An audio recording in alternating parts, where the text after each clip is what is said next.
Welcome friends. आज हम लोग क्लास 12 के बारे में बात करेंगे। जैसा कि आप लोग जानते हैं कि क्लास 12 के हम लोग मैग्नेटिज्म चैप्टर के बारे में बात कर रहे थे, उससे रिलेटेड जो पढ़ाई जो है कर रहे थे। और आज हम लोग मैग्नेटिज्म चैप्टर के सबसे अंतिम टॉपिक पर पहुंचे हैं, जिसका नाम है पार्थिव चुंबकत्व, टेरेस्ट्रियल मैग्नेटिज्म या फिर जियोमैग्नेटिज्म। तो कहने का मतलब क्या है कि आज हम लोग पृथ्वी से रिलेटेड जो चुंबकत्व की जो घटनाएं हैं, जो पृथ्वी से रिलेटेड जो चुंबकत्व का जो भी सिद्धांत है, उन सभी सिद्धांतों को, उन सभी पॉइंट्स को बारी बारी से जिक्र करेंगे। तो सबसे पहले जाने कि आखिर पार्थिव चुंबकत्व होता है क्या, जिसको आप अर्थ मैग्नेटिज्म भी कर सकते हैं। उससे रिलेटेड जो सबसे इंपॉर्टेंट जो बातें हैं उसको सबसे पहले हम लोग समझेंगे। तो सबसे पहले हुआ क्या कि 1600 ईस्वी में, सन 1600 ईस्वी में एक वैज्ञानिक हुआ करते थे जिनका नाम था विलियम गिलबर्ट। तो विलियम गिलबर्ट नामक वैज्ञानिक ने बतलाया कि पृथ्वी जो है एक विशाल चुंबक है, यानी कि पृथ्वी को एक विशाल चुंबक कहा, लार्ज मैग्नेट कहा। किसने कहा? तो विलियम गिलबर्ट ने कहा। तो विलियम गिलबर्ट नामक वैज्ञानिक ने पृथ्वी को एक विशाल चुंबक कहा। ठीक है। इसके बाद जब इनसे सवाल पूछा गया, कुछ वैज्ञानिकों ने जब क्वेश्चन किया कि विलियम गिलबर्ट साहब, आप पृथ्वी को विशाल चुंबक क्यों कह रहे हैं? क्योंकि हम लोग जानते हैं कि चुंबक होने के लिए उसके पास एक उत्तरी ध्रुव होना चाहिए और एक दक्षिणी ध्रुव होना चाहिए। तो साइंटिस्टों ने यह सवाल पूछा उनसे कि आप बताइए कि पृथ्वी को आप विशाल चुंबक क्यों कह रहे हैं? तब उन्होंने अपना तर्क दिया कि पृथ्वी के अंदर एक, माना कि पृथ्वी है, तो पृथ्वी के अंदर एक विशाल क्षण चुंबक है, एक विशाल क्षण चुंबक है जिसके पास एक उत्तरी ध्रुव है और एक दक्षिणी ध्रुव है। परंतु विलियम गिलबर्ट के इस बात से लोग जो थे, जो साइंटिस्ट जो थे, संतुष्ट नहीं हुए, सेटिस्फाइड नहीं हुए। तो भी जो बताया गया यह थ्योरी जो था, इस पर आगे जाकर पृथ्वी से रिलेटेड ढेर सारे पॉइंट्स को खोजा गया। तो कहने का मतलब क्या है कि पार्थिव चुंबकत्व के बारे में जो न्यूज जो था, वह सबसे पहले जो डालने वाले जो साइंटिस्ट थे वे थे विलियम गिलबर्ट। उसके पहले भी बहुत सारे ऐसे साइंटिस्ट हुए जिन्होंने पृथ्वी से रिलेटेड और सारी बातें बतलाई, परंतु जो सबसे इंपॉर्टेंट जो पॉइंट था वह विलियम गिलबर्ट ने दिया सन 1600 ईस्वी में, जिन्होंने कहा कि पृथ्वी एक विशाल क्षण चुंबक है। और हम लोग इस पर भी बात करते हैं पार्थिव चुंबकत्व आखिर क्या होगा। तो जैसा कि नाम से क्लियर है कि पार्थिव चुंबकत्व यानी पृथ्वी से रिलेटेड जो चुंबकत्व होगा, मतलब कि भौतिक विज्ञान की जिस शाखा में हम लोग पृथ्वी के चुंबकीय क्षेत्र के बारे में अध्ययन करेंगे या पृथ्वी के चुंबकत्व के बारे में अध्ययन करेंगे, उसी को हम लोग क्या कहेंगे? पार्थिव चुंबकत्व कहेंगे। यानी कि भौतिक विज्ञान की वह शाखा जिसमें हम लोग पृथ्वी के चुंबकीय क्षेत्र के बारे में अध्ययन करते हैं, उसे पार्थिव चुंबकत्व कहते हैं, अर्थ मैग्नेटिज्म कहते हैं। तो बात आ गई यहाँ तक समझ में कि विलियम गिलबर्ट ने क्या कहा कि पृथ्वी के अंदर में एक विशाल क्षण चुंबक है जिसका एक उत्तरी ध्रुव है और एक दक्षिणी ध्रुव है। अब हम लोग बात करेंगे कि जब इसके पास उत्तरी ध्रुव है और दक्षिणी ध्रुव है तो इन सभी का नाम क्या है और किस तरीका से यह व्यवस्थित रहते हैं। तो सबसे पहले आप इसका यदि स्क्रीनशॉट लेना चाहते हैं तो आप ले सकते हैं। इसके बाद मैं आपको नेक्स्ट जो टर्म है इसका बतला रहा हूं।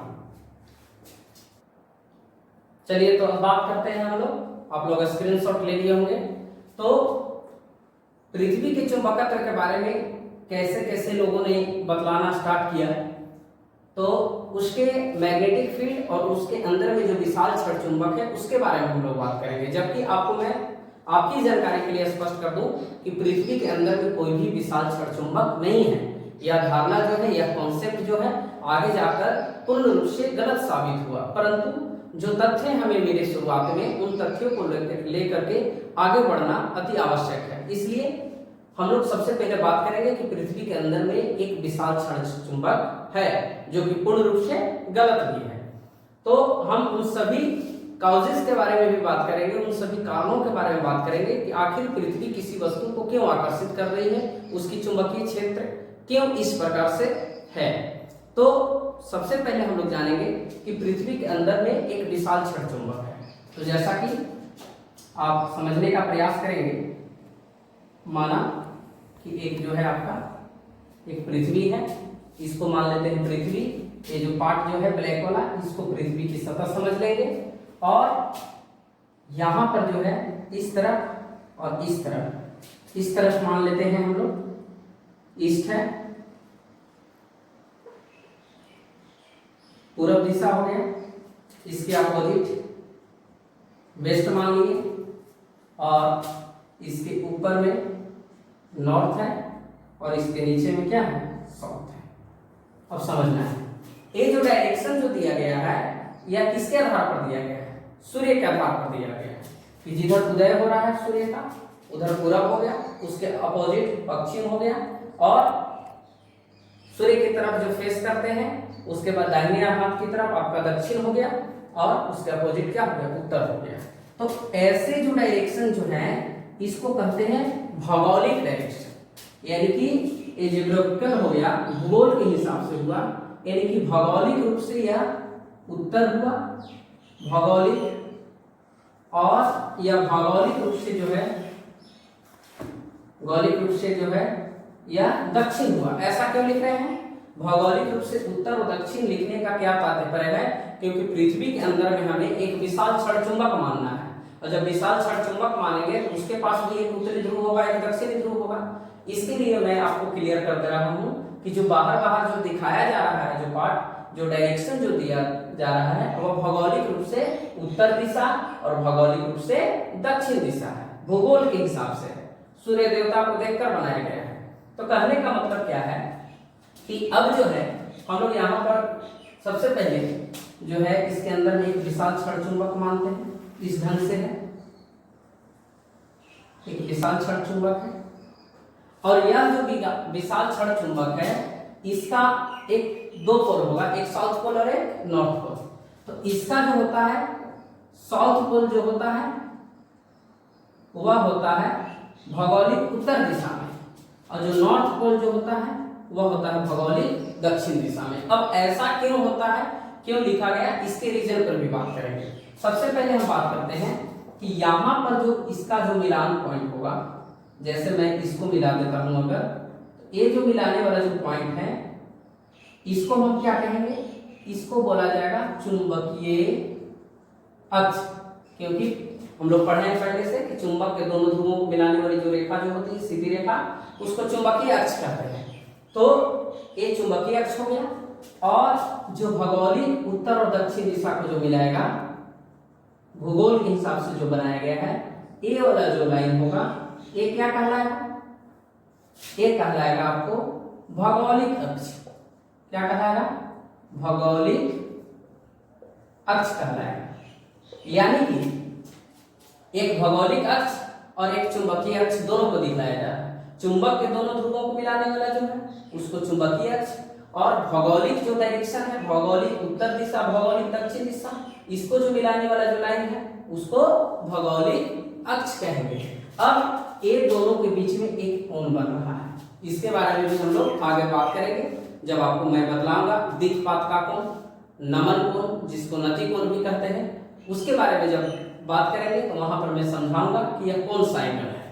तो चलिए यहां पर बात करते हैं कि एक जो हुआ साउथ और एक जो हुआ नॉर्थ, इसको इस डायरेक्शन में क्यों रखा गया, मतलब जो उत्तर दिशा है उधर जो क्षण चुंबक है पृथ्वी के अंदर उसका साउथ पोल क्यों है, और जो दक्षिण दिशा है उसका नॉर्थ पोल क्यों है, इसके बारे में हम लोग समझेंगे। तो जैसे मान लिया जाए कि स्वतंत्र रूप से किसी आप क्षण चुंबक को आप लटकाएं, सपोज मैं यहाँ पर आपके सामने ही आपको प्रैक्टिकली समझाने का प्रयास कर रहा हूँ, आप समझिएगा ध्यान से।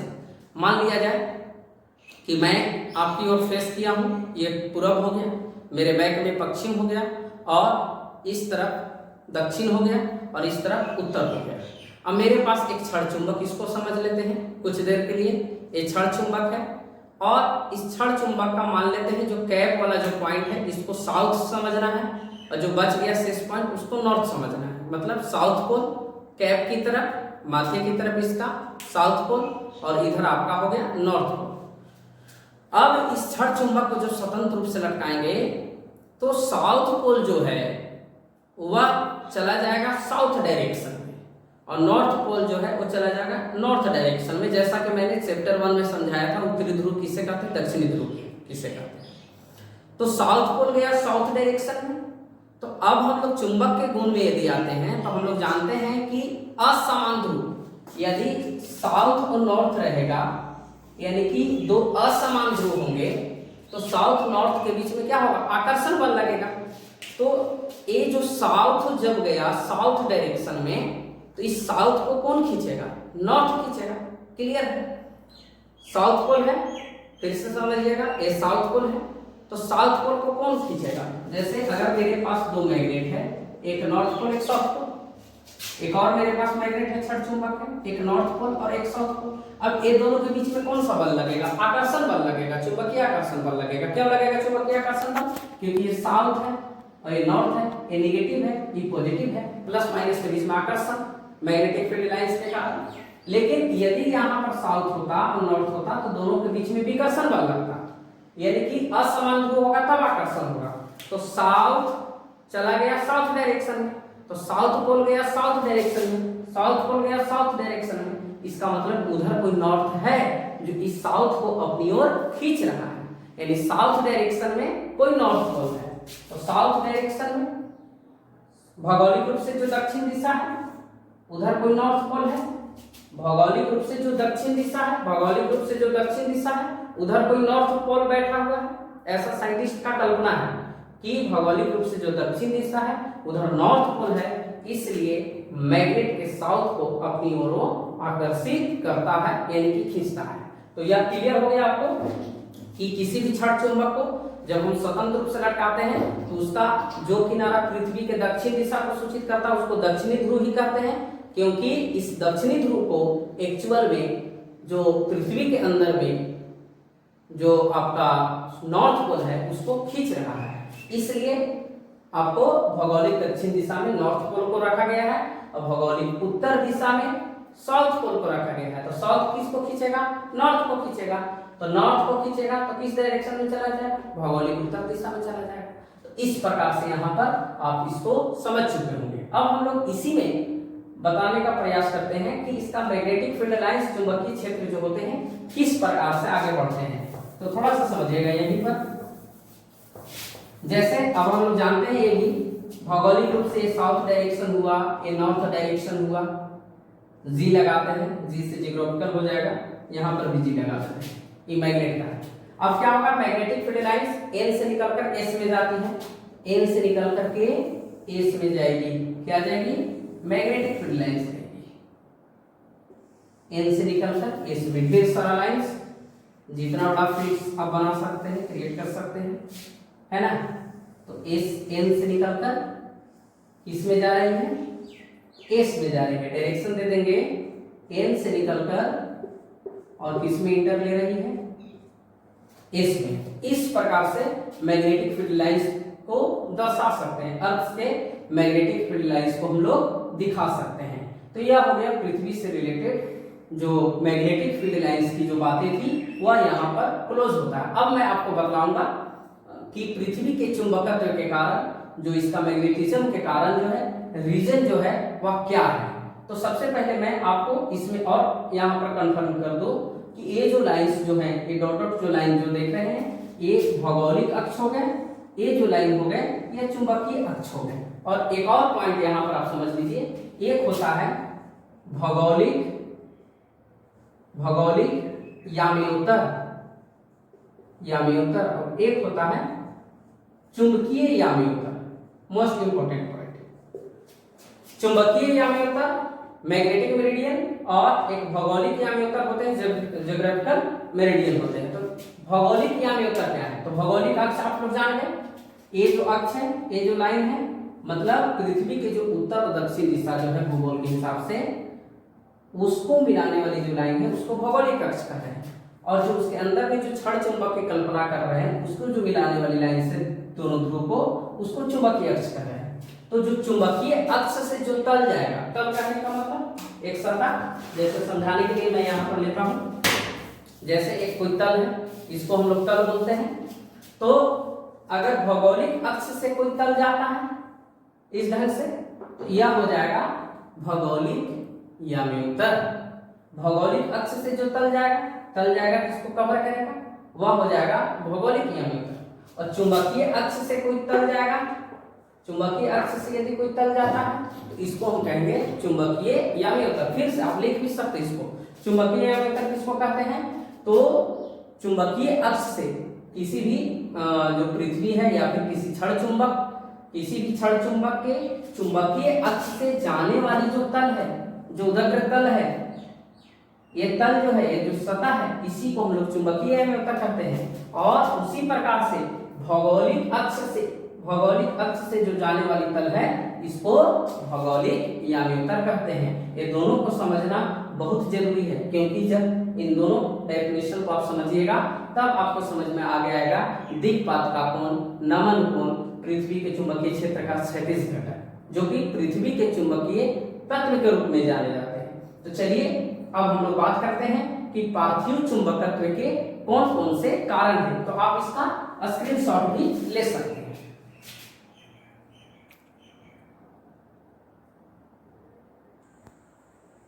चलिए, तो आप लोग स्क्रीनशॉट ले लिए होंगे। अब हम लोग बात करते हैं कॉजेज ऑफ अर्थ मैग्नेटिज्म, यानी कि पृथ्वी के चुंबकत्व के कौन कौन से कारण हैं। तो देखिए, कारण जब जब साइंटिस्ट लोग जिस सोच से आए, जिस सोच को लेकर आगे बढ़े, उस तरीका से उन्होंने अपना अपना रीजन रख दिया।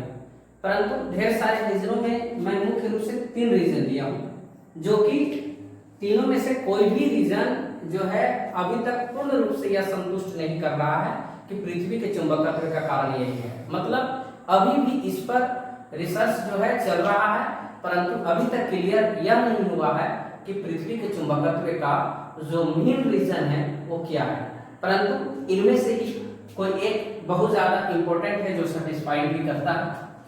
तो जैसे फर्स्ट पॉइंट जो है मैं यहाँ पर अपने हिसाब से लिखा हूँ, आपको क्या लिखना है जब मैं बोलूंगा तो अपने आप कॉपी में नोट कीजिएगा। वायुमंडल के ऊपरी भाग में कुछ आवेशित कण होते हैं। कुछ आवेशित कण कहने का मतलब जैसे इलेक्ट्रॉन्स हैं, कुछ आयंस हैं, ये वायुमंडल के हमारे ऊपरी भाग में है। तो कुछ आवेशित कण होते हैं। तो ये आवेशित कण जो होते हैं पृथ्वी के घूर्णन के कारण, हम लोग जानते हैं कि हमारी पृथ्वी जो है अपने अक्ष पर घूमती है और यह सूर्य के चारों तरफ भी घूमती है। तो पृथ्वी के घूर्णन के कारण, रोटेशन ऑफ अर्थ जो है वह पृथ्वी का जो घूर्णन जो है उसके कारण विद्युत धारा का निर्माण होता है। अब इंपॉर्टेंट पॉइंट है यहाँ पर कि विद्युत धारा का निर्माण कैसे हो रहा है, साइंटिस्टों ने कैसे बदला दिया। तो देखिए, जब बदला है यहाँ पर कि वायुमंडल के ऊपरी भाग में कुछ आवेशित कण है, मतलब कि क्या है, इलेक्ट्रॉन है, कुछ आयंस है ना।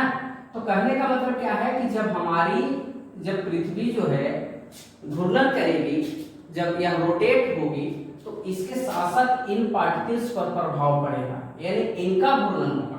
और हम लोग जानते हैं कि आवेशित कण है मतलब कि आवेश है, और आवेश जब स्थिर रहते हैं तब तो केवल विद्युतीय क्षेत्र उत्पन्न होता है।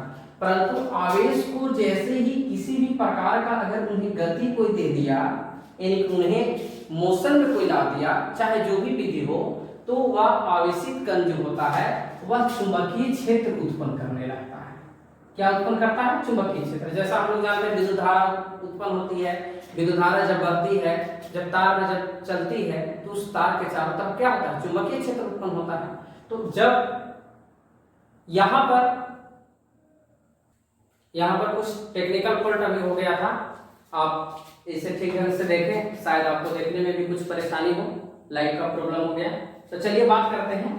कहने का मतलब क्या है कि जब विद्युत का जब प्रवाह होगा, यानी कि विद्युत धारा का निर्माण होगा। विद्युत धारा का निर्माण कैसे होता है? तो हम लोग जानते हैं आवेश की गति के कारण होता है। आवेश स्थिर रहता है तो वह केवल विद्युतीय क्षेत्र, आवेश जब गति करेगा तो चुंबकीय क्षेत्र। तो यहाँ पर घूर्णन के कारण चुंबकीय क्षेत्र उत्पन्न होता है। लेकिन ये वाला जो है वह आगे जाकर इसको गलत साबित किया गया। फिर साइंटिस्टों ने बताया कि पृथ्वी के प्रत्येक भाग इलेक्ट्रॉन और प्रोटॉन है। हम लोग जानते हैं कि पदार्थ के सबसे सूक्ष्म कण होते हैं परमाणु, और परमाणु के पास इलेक्ट्रॉन प्रोटॉन न्यूट्रॉन सभी हैं। तो कहने का मतलब क्या है कि प्रत्येक भाग भी जो है उसका हर एक पार्ट जो है छोटा से छोटा पार्ट इलेक्ट्रॉन प्रोटॉन है।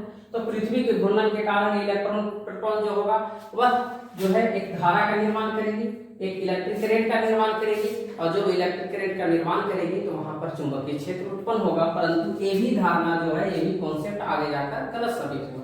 परंतु जो लास्ट कॉन्सेप्ट जो है वह कैसे सेटिस्फाइड करता है कि पृथ्वी के पास जो है मैग्नेटिक फील्ड का रीजन जो है वह सबसे बड़ा रीजन यही है। ये कॉन्सेप्ट जो है कैसे सेटिस्फाइड करता है उसको समझेंगे। तो पृथ्वी के आंतरिक भाग एक चार्ज मोल्टेन फ्लूइड होता है। चार्ज मोल्टेन फ्लूइड्स का मतलब क्या है कि अंदर में जो पृथ्वी के जो है कुछ तरल पदार्थ जो है, जो धात्विक जो है मेटेलिक, जो अंदर में जो मटेरियल्स जो है, जो धात्विक पदार्थ जो है वह तरल अवस्था में है। और तरल अवस्था में है तो तरल कहने का मतलब क्या है कि वह बह रहे हैं, यानी कि वे मोशन में। तो जो तरल पदार्थ जो हैं, जो धात्विक तरल पदार्थ जो हैं पृथ्वी के अंदर, वे एक तरीका से मोशन में है। और जब मोशन में है तो आवेशित तरल जो होते हैं पृथ्वी के घूर्णन के कारण चक्करदार धारा का निर्माण करते हैं। अब बताइए कि कोई तरल पदार्थ है और पृथ्वी जब रोटेट करेगी तो ऑटोमेटिक जो है इनका भी रोटेशन होगा, और रोटेशन होगा तो चारों तरफ रोटेशन होगा, और ऐसी स्थिति में चक्करदार जो है धारा का निर्माण कर रही है, जिसके कारण जो है रेगुलर जो है नियमित रूप से जो है जब धारा जब बह रही है तो मैग्नेटिक फील्ड जो है प्रोड्यूस हो रहा है, चुंबकीय क्षेत्र जो है उत्पन्न हो रहा है। और यह रीजन जो है, यह कारण जो है वह सबसे ज्यादा असरदार कॉजेज ऑफ अर्थ मैग्नेटिज्म में क्यों हुआ, क्योंकि यह संतुष्ट करता है चंद्रमा के लिए। चंद्रमा का कोई भी पिघला क्रोड नहीं है, मून का चंद्रमा का कोई भी पिघला क्रोड नहीं है, इसलिए इसका चुंबकीय क्षेत्र नहीं होता है। शुक्र का पिघला क्रोड है, शुक्र का पिघला क्रोड होता है, परंतु इसका घूर्णन गति कम होता है। इसके कारण शुक्र का जो चुंबकीय क्षेत्र होता है वह कमजोर होता है, क्षीण होता है। बृहस्पति का, इसी का अपोजिट ले लें तो बृहस्पति का जो है घूर्णन गति भी ठीक है, उसका जो है पिघला क्रोड भी है, उसका चुंबकीय क्षेत्र शुक्र से क्या होगा, स्ट्रॉन्ग होगा। तो यहाँ पर हम लोग जाने कि पृथ्वी के आंतरिक भाग जो है एक चार्ज मोल्टेन फ्लूइड्स है, जिसके कारण जो है पृथ्वी के जो है चुंबकीय क्षेत्र जो है वे मौजूद हैं। अभी तक की खोज में यही खोज जो है सबसे ज्यादा असरदार है। असरदार क्यों है तो हमने एग्जांपल दिया चंद्रमा का, शुक्र का और बृहस्पति का। एक और बात आप अपने माइंड में नोट कीजिएगा कि जो आपको बताया गया था भौगोलिक यामी उत्तर, चुंबकीय यामी उत्तर, भौगोलिक अक्ष और जो चुंबकीय अक्ष, उससे रिलेटेड जो बातें हैं वो मैं अब इसके बाद बात करने जा रहा हूं। तो फिर से आप अपने जहन में उस बात को बैठा लीजिए, चुंबकीय यामी उत्तर क्या है, भौगोलिक यामी उत्तर क्या है, और चुंबकीय अक्ष क्या है, और भौगोलिक अक्ष क्या है। आप तब तक इसका स्क्रीनशॉट ले सकते हैं।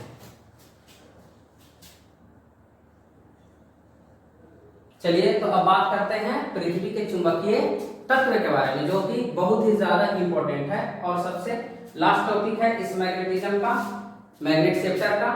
तो सबसे पहले बात करते हैं पृथ्वी के चुंबकीय तत्व जो होते हैं आखिर क्या होते हैं। तो ऐसे भौतिक राशि के बारे में बात किया जा रहा है या फिर ऐसे एलिमेंट्स के बारे में बात किया जा रहा है जो कि पृथ्वी के चुंबकीय क्षेत्र के बारे में, उसकी दिशा के बारे में आपको संपूर्ण जानकारी दें। तो किस प्रकार से इसको डिफाइन किया जाए, दिक्पात का कोण, एंगल ऑफ डिक्लिनेशन, नति कोण जिसको एंगल ऑफ इंक्लिनेशन कहते हैं, या नमन कोण डीप एंगल के नाम से इसको जाना जाता है। बहुत ही ज्यादा इंपॉर्टेंट इसलिए बोला जा रहा है कि आपको हर एक बार जितना भी एग्जामिनेशन, बोर्ड एग्जामिनेशन हुआ है उसमें नमन कोण से रिलेटेड क्वेश्चन हो या दिक्पात का क्वेश्चन रिलेटेड हो, देता ही है एग्जामिनेशन में, ऑब्जेक्टिव क्वेश्चन में। अब यहाँ पर पृथ्वी के चुंबकीय क्षेत्र का 36 घटक, horizontal component of earth magnetic field. तो इन तीनों पर बात करेंगे। तो सबसे पहले यहाँ पर हम लोग जानते हैं कि दिक्पात का कोण क्या है, एंगल ऑफ डिक्लिनेशन क्या है। तो आपको सबसे पहले मैं इसे समझाने का प्रयास करता हूं। दिक्पात का, चलिए तो मैंने इसे बतलाने के पहले ही आपको अभी कुछ मिनट पहले बतलाया था कि आप चुंबकीय याम्योत्तर और भौगोलिक याम्योत्तर को अपने जहन में बैठा लीजिए। तो द्विपद का कोण क्या है? तो अभी हमने जो समझाया आपको कि एक पृथ्वी है, इसका एक भौगोलिक पूरब होगा, पश्चिम होगा, उत्तर भी होगा नॉर्थ, और एक दक्षिण होगा यानी कि साउथ। ये भौगोलिक रूप से उत्तर और दक्षिण दिशा है। इसको मिलाने वाला जो है लाइन जो है यह कहलाएगा भौगोलिक अक्ष। क्या कहलाएगा? भौगोलिक अक्ष। और इसके अंदर में एक क्षण चुंबक है, उसका एक पोल होगा यहाँ, एक पोल होगा यहाँ, यानी कि इस तरफ होगा एक्चुअली में साउथ पोल होगा, जो क्षण चुंबक अभी हमने बनाया था। इस तरफ जो होगा नॉर्थ होगा, नॉर्थ। तो साउथ और नॉर्थ जो होगा, इसको जो मिलाने वाला जो लाइन होगा इसको कहेंगे चुंबकीय अक्ष।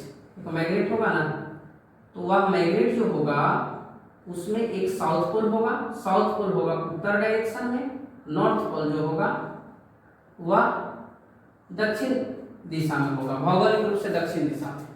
तो ए वाला जो लाइन है ये कहलाएगा चुंबकीय अक्ष, ये कहलाएगा भौगोलिक अक्ष। अब यहाँ पर समझिए जरा सा, ये भौगोलिक अक्ष है। भौगोलिक अक्ष में जो गुजरने वाला जो तल जो था, इस प्रकार से हमने बताया था कि ये जो तल है भौगोलिक अक्ष से जाएगा, ये भौगोलिक अक्ष, ये तल, इसको कहें भौगोलिक याम्योत्तर। ये चुंबकीय अक्ष, ये इसका तल, ये कहलाया चुंबकीय याम्योत्तर। तो यहाँ पर दोनों जो होगा किस प्रकार से एक दूसरे को क्या कर रहा है? काट रहा है। मतलब यहाँ पर अब यदि मैं दो पेज ले लेता हूँ आपको समझाने के लिए, दो तल ले लेता हूँ।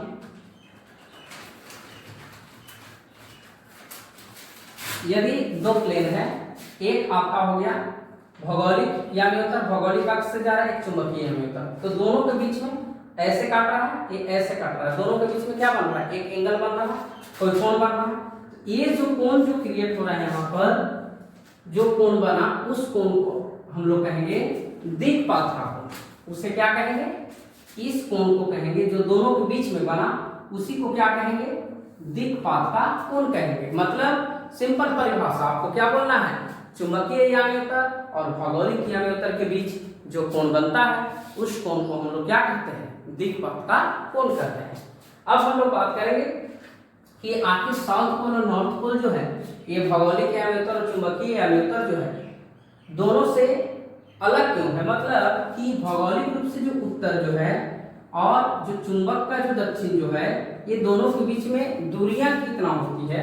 तो लगभग जो है ये 2000 किलोमीटर अलग होते हैं, है ना। इसके बारे में भी हम लोग प्रैक्टिकली इसका बात कर सकते हैं कि किस प्रकार से इसका पता लगाया जाता है। परंतु सबसे पहले अभी हम लोग बात करेंगे अब नमन कोण क्या होता है। नमन कोण को समझेंगे। नमन कोण ज्यादा फेमस है, इसे नति कोण भी कहते हैं, परंतु नमन कोण ज्यादा फेमस है। नमन कोण एंगल ऑफ डीप जो है वह क्या होता है? तो देखिए नाम से इसका स्पष्ट है, झुकाव। नमन का मतलब क्या होता है? झुकाव होता है। नमन करते हैं हम लोग, किसी को प्रणाम करते हैं तो क्या करते हैं? झुकते हैं। तो नमन कोण यानी कि नमन करना यानी कि झुकना। तो ये नमन कोण एक्चुअली में क्या है इसको हम लोग समझेंगे। तो सबसे पहले आप जानिए कि पृथ्वी है और ये पृथ्वी की सतह है, मतलब कि यहाँ पर आप पृथ्वी इसको समझ लो, इसकी सतह है, और जब इसमें एक क्षण चुंबक है और मान लिया नॉर्थ इधर है, साउथ इधर है, जिधर भी आप आपके ऊपर है लेट कर सकते हैं। अब नॉर्थ से निकलकर साउथ में जा रहा है मैग्नेटिक फील्ड लाइंस, नॉर्थ से निकलकर किस में जा रहा है? साउथ में जा रहा है। अब देखिए अगर यहाँ पर मैं एक कंपास रखता हूँ या चुंबकीय सुई रखता हूँ, जो कंपास के अंदर में होता है चुंबकीय सुई, जैसा कि मैं आपको मैग्नेट जब स्टार्ट किया था तो फर्स्ट वीडियो में आपको समझाया था कि जो कंपास जो होते हैं उसके अंदर में एक नीडल होता है चुंबकीय सुई, जो अपने आप में एक चुंबक है। तो ये जो सुई जो है ये अगर आपको मैग्नेटिक फील्ड लाइंस के साथ यदि आप इसको रखते हैं तो क्या होगा कि यह अपना एक पोल्स खोजेगा, एक ध्रुव खोजेगा। मतलब इसका भी एक साउथ है, एक नॉर्थ पोल है। तो जब यह सुई मैग्नेटिक पृथ्वी की सतह के साथ पैरेलल होगा, समानांतर होगा, जैसे मान लीजिए सुई यहाँ पर है और इस तरीका से है, इसी डायरेक्शन में है, तब तो कहीं भी झुकाव नहीं है, झुकाव होना चाहिए। और जब इसको आगे धीरे धीरे धीरे धीरे धीरे धीरे क्षेत्र के साथ बढ़ा रहे हैं और एक बार यदि इसका डायरेक्शन अगर इस डायरेक्शन में हो जाए, मतलब अभी ऐसे है, हो सकता है कभी ऐसे रहे, हो सकता है कभी ऐसे रहे, जैसे जैसे आगे बढ़ेंगे तो इसका एक झुकाव होगा सतह के साथ, तो जो यहाँ पर जो कोण बनेगा उस कोण को हम लोग कहेंगे नमन कोण। यानी कि पृथ्वी की सतह के साथ जो एंगल का जो निर्माण हो रहा है, जो चुंबकीय क्षेत्र के साथ जो एंगल जो बन रहे हैं उसे हम लोग क्या कहेंगे, नमन कोण। तो एक्चुअली में नमन कोण को कैसे डिफाइन कर सकते हैं, तो पृथ्वी का जो चुंबकीय क्षेत्र होता है या पृथ्वी का चुंबकीय क्षेत्र है वह क्षैतिज दिशा के साथ, क्षैतिज कहने का मतलब ए वाला पूरा पॉइंट, क्षैतिज के साथ जो एंगल का निर्माण करता है उसी एंगल को हम लोग क्या कहते हैं, नमन कोण कहते हैं। अब हम लोग जानेंगे चुंबकीय क्षेत्र का क्षैतिज घटक क्या है, तो उसको भी शॉर्ट में यहाँ पर हम लोग जान लेते हैं। क्षैतिज घटक क्या है, अब जैसे मान लिया जाए कि यहाँ पर आपको मैं समझाने के लिए बतला देता हूँ कि मान लिया जाए ये जो हुआ पूरा एक फॉर्म यहाँ पर तैयार किए मैं, और यहाँ पर क्या करते हैं, इसको मान लेते हैं हम लोग चुंबकीय एम्पीयर। सपोज करना है कैसे हुआ उसको मैंने समझा दिया, इसको मान लिया जाए चुंबकीय एम्पीयर। लाइट का प्रॉब्लम है, थोड़ा सा आपको देखने में समस्या हो, आप सुनिए और इसको आप थोड़ा सा कल्पना कीजिए कि ये चुंबकीय एम्पीयर है, अगर देखने में समस्या है तो। और इसके बाद यहाँ पर आप एक कल्पना कर लीजिए, ये वाला जो है पार्ट इसको मान लेते हैं हम लोग भौगोलिक एम्पीयर, ठीक है। इस तरफ जो है क्षैतिज घटक है तो इसको मान लेते हैं वेक्टर बी एच, एच से हॉरिजॉन्टल, वेक्टर बी चुंबकीय क्षेत्र, और इस तरफ उदग्र घटक है ये वाला लाइन, ऐसे ये वाला लाइन, तो इसको वेक्टर बी भी मान लेते हैं वर्टिकल जो चुंबकीय क्षेत्र है। इस तरफ क्षैतिज, इस तरफ उदग्र, क्षैतिज उदग्र, और परिणामी जो मैग्नेटिक फील्ड है इस डायरेक्शन में मान लेते हैं वेक्टर बी। इसको ऐसे मिला दिया, मिलाने से क्या होगा, ये वाला जो है आपको बीभी को इंडिकेट करेगा और ए आपको बी एच, ए जो है बी एच को इंडिकेट करेगा। अब यहाँ पर जो है नमन कोण है, क्षैतिज दिशा के साथ जो क्षेत्र एंगल बना रहा है ये नमन कोण हो गया। अब यहाँ पर देखिए ये जो एंगल ऑफ डिप हुआ, नमन कोण जो हुआ, अब यहाँ पर क्या करता है कि चुंबकीय क्षेत्र के क्षैतिज घटक से रिलेटेड एक फार्मूला कैसे यहाँ पर क्रिएट करता है। तो ये वेक्टर बी जो हुआ, ये वेक्टर बी का वैल्यू क्या होगा, इसको मान लेते हैं एक समकोण त्रिभुज, राइट एंगल ट्रायंगल हुआ, ये समकोण त्रिभुज है वेक्टर बी, तो वेक्टर बी इक्वल टू यानी कर्व, तो कर्व का स्क्वायर, लंब का स्क्वायर प्लस आधार का स्क्वायर, तो परपेंडिकुलर क्या होगा, थीटा के सामने त्रिभुज लंब, यानी ये वाला पार्ट किसको इंडिकेट कर रहा है, बीबी को, तो वेक्टर बीबी स्क्वायर और प्लस वेक्टर बीएच का स्क्वायर। अब देखिए तो वेक्टर बी बराबर रूट अंडर वेक्टर बीबी के स्क्वायर प्लस वेक्टर बीएच का स्क्वायर। इस तरीका से आपको एक फार्मूला का निर्माण हुआ। इसी प्रकार से आप यहाँ पर कॉस डेल्टा या फिर टेन डेल्टा का उपयोग कर सकते हैं और उससे रिलेटेड भी आपको फार्मूला मिल सकता है। तो इस प्रकार से मैं अब आपका जो मैग्नेटिज्म जो चैप्टर जो था उसको मैंने समाप्त किया। अब यहाँ पर आपको किसी भी प्रकार का समस्या हो तो आप मेरे व्हाट्सएप नंबर 6207216737 पर कांटेक्ट करें या फिर आप कमेंट बॉक्स में जाकर अपनी समस्या को रखें। यहाँ पर क्लास 12 का जो मैग्नेटिज्म जो चैप्टर जो था वह समाप्त हुआ। अब मैं आपको नेक्स्ट वीडियो में नेक्स्ट चैप्टर के साथ मिलूंगा। आप लोग इस वीडियो को जितना से ज़्यादा हो सके उसको आप शेयर कीजिए, लाइक कीजिए और फिर इसे सब्सक्राइब कीजिए।